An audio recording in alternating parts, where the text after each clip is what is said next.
Well, thanks, Shaka. As we've mentioned, a bid by several opposition parties to join forces collapsed.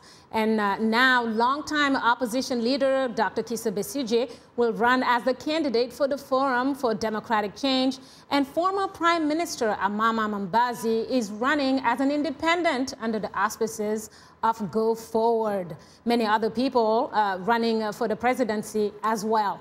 This will lead us to our question of the week, asking, do you think Uganda's political landscape will change if the major opposition candidates unite?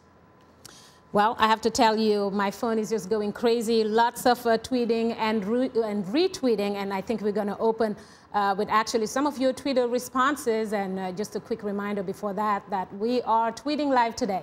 Just use the hashtag VOA Uganda Election 2016. And if you haven't yet, please do follow us on Twitter.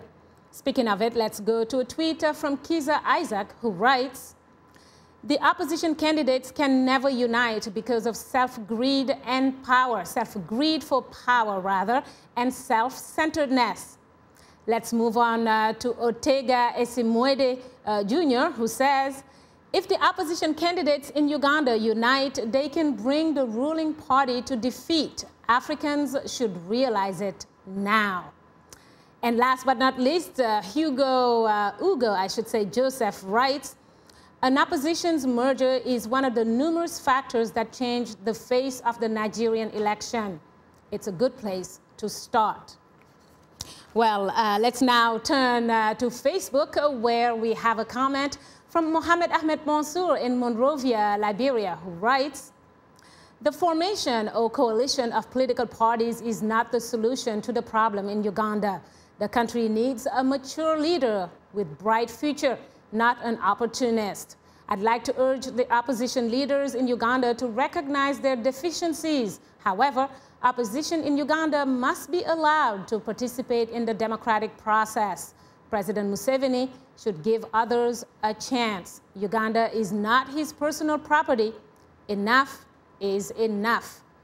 Well, passions are running high, and it's only November. Shaka and guests, your take on these comments. Very interesting. What about you, Middleton? Go for it. Well, personally, I think the opposition is united. The opposition has a common objective, which is to end 30 years of one-man rule in Uganda. That, to me, is sufficient unity.